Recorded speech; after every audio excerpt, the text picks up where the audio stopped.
లేదు అత్తమ్మ గారు, కొంచెం పులుపు దిగాలి, దిగితే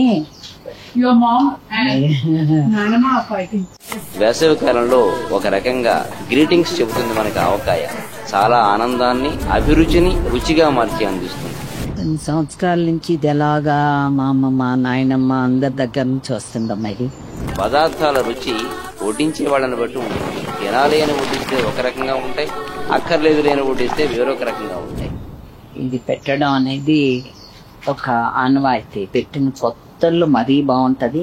ఆ కొత్త ఆవకాయ తీసి పెద్ద బేసిన్ లో కలిపి అన్నం ఇంత నూనె పోసి నూతి చట్టా మీద పిల్లలందరినీ చుట్టూ కూర్చోపెట్టి అమ్మ చేతిలో బేసిని పెట్టుకుని ఆ కొత్త ఊరగాయ ముద్దలు ఒక్కొక్కరి చేతిలో పెట్టినప్పుడు మళ్ళీ తన వరకు వచ్చే లోపల తిన్న ఆవకాయ ముద్ద అన్నపు రుచి నీకు స్వర్గం ఉన్నది అని నువ్వు అనుకుంటే దాని సుఖం కూడా అనుకుంటుందో లేదో నేను చెప్పలేదు.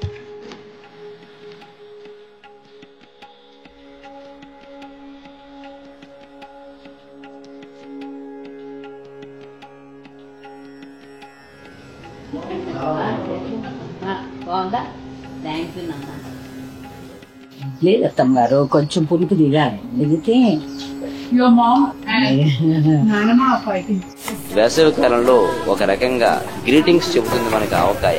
చాలా ఆనందాన్ని, అభిరుచిని రుచిగా మార్చి అందిస్తుంది. కొన్ని సంవత్సరాల నుంచి ఇది ఎలాగా మా అమ్మమ్మ, నాయనమ్మ అందరి దగ్గర నుంచి వస్తుందమ్మా. ఇది పదార్థాల రుచి వడ్డించే వాళ్ళని బట్టి ఉంటుంది. తినాలి అని వడ్డిస్తే ఒక రకంగా ఉంటాయి, అక్కర్లేదు లేని వడ్డిస్తే వేరొక రకంగా ఉంటాయి.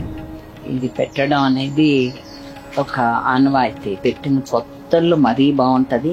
ఆ కొత్త ఆవకాయ తీసి పెద్ద బేసిన్ లో కలిపి అన్నం ఇంత నూనె పోసి నూతి చట్టా మీద పిల్లలందరినీ చుట్టూ కూర్చోపెట్టి అమ్మ చేతిలో బేసిని పెట్టుకుని ఆ కొత్త ఊరగాయ ముద్దలు ఒక్కొక్కడి చేతిలో పెట్టినప్పుడు మళ్ళీ తన వరకు వచ్చే లోపల తిన్న ఆవకాయ ముద్ద అన్నపు రుచి నీకు స్వర్గం ఉన్నది అని నువ్వు అనుకుంటే దాని సుఖం కూడా అనుకుంటుందో లేదో నేను చెప్పలేదు.